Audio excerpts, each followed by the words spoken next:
Assalamualaikum warahmatullahi wabarakatuh. Nama saya Laili Fauzia, NPM 191303-2036. Saya akan menjelaskan materi tentang konstitusi.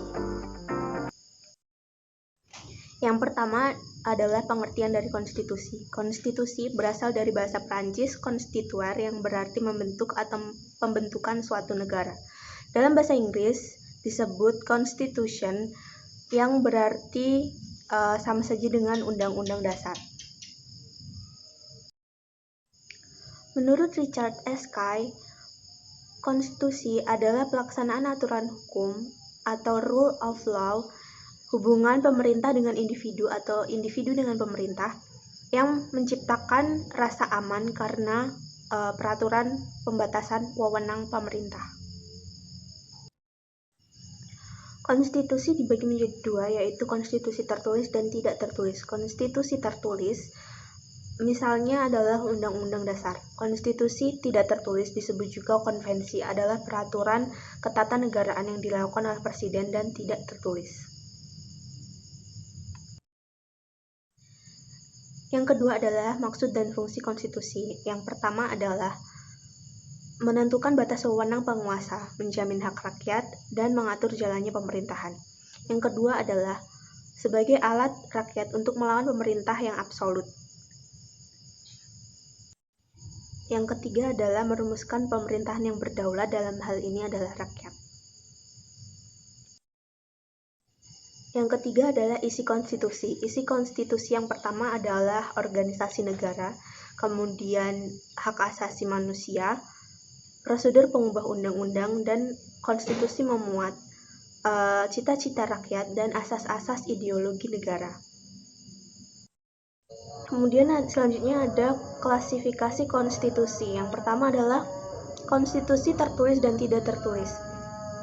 Konstitusi tertulis contohnya adalah Undang-Undang Dasar, dan konstitusi tidak tertulis adalah aturan ketatanegaraan yang dilakukan oleh presiden dan tidak dituliskan.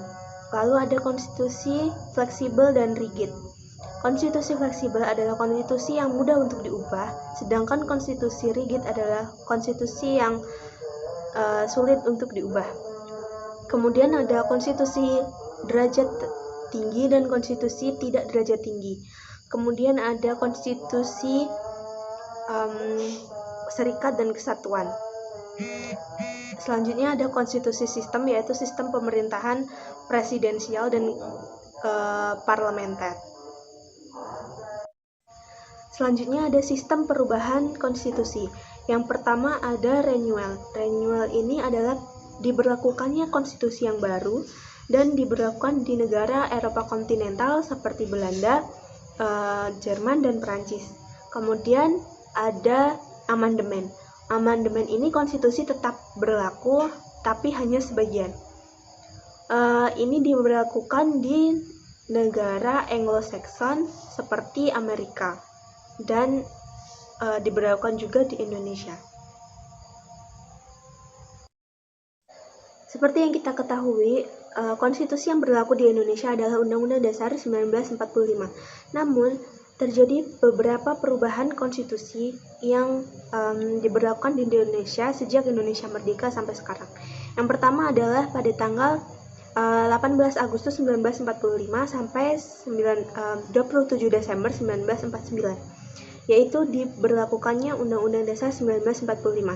Namun pada tanggal 27 Desember 1949 sampai 17 Agustus 1950 diberlakukan Undang-Undang Dasar Republik Indonesia Serikat, yaitu rakyat menghendaki adanya negara serikat, di mana dibentuknya negara-negara serikat seperti negara Jawa Timur, negara Kalimantan, negara Jawa Tengah, dan lain-lain sebagainya. Namun pada tanggal 17 Agustus 1950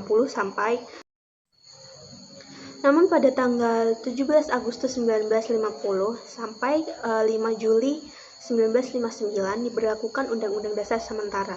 Hal ini dikarenakan Dewan Konstituante gagal merancang undang-undang baru sehingga presiden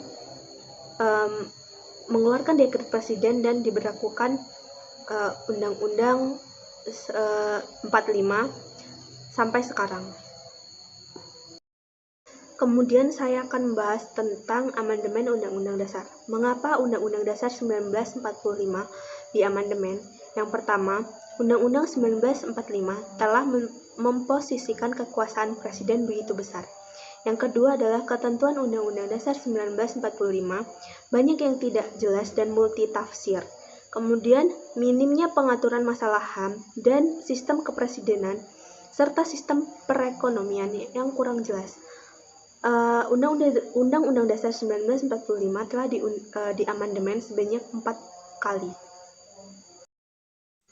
Kemudian saya akan membahas tentang perkembangan konstitusi sejak zaman dahulu. Yang pertama ada konstitusi pada zaman Yunani kuno. Pada zaman ini tidak disebut dengan konstitusi tapi disebut dengan politeia. Ini adalah hukum dasar yang berlaku pada masa itu. Aristoteles sebagai murid Plato telah menemukan 11 konstitusi dalam penelitiannya. Lalu ia mengumpulkan sebanyak 158 konstitusi dari berbagai negara. Hal ini merupakan studi perbandingan konstitusi pertama yang ada di dunia. Yang kedua adalah pada zaman Romawi kuno. Pada zaman ini, sejak adanya konstitusi, berakhirlah absolutisme raja yang mengemukakan bahwa keputusan raja adalah keputusan Tuhan. Yang pertama, setelah adanya konstitusi ini, adanya perebutan kekuasaan antara kaum ningrat dan kaum rakyat jelata diselesaikan dengan Undang-Undang 12 Meja. Kemudian, istilah membedakan hukum masyarakat Romawi, ius civil, dan masyarakat di luar Romawi atau ius gentium. Hal ini kemudian dipahami sebagai konstitusi Romawi dan dikembangkan sejak sekarang.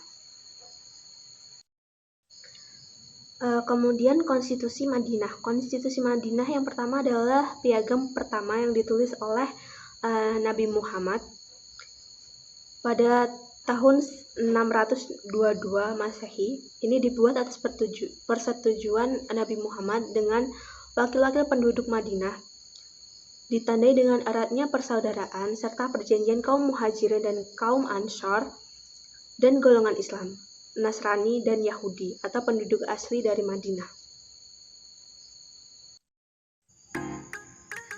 Demikian penjelasan tentang konstitusi dari saya. Saya akhiri. Wassalamualaikum warahmatullahi wabarakatuh.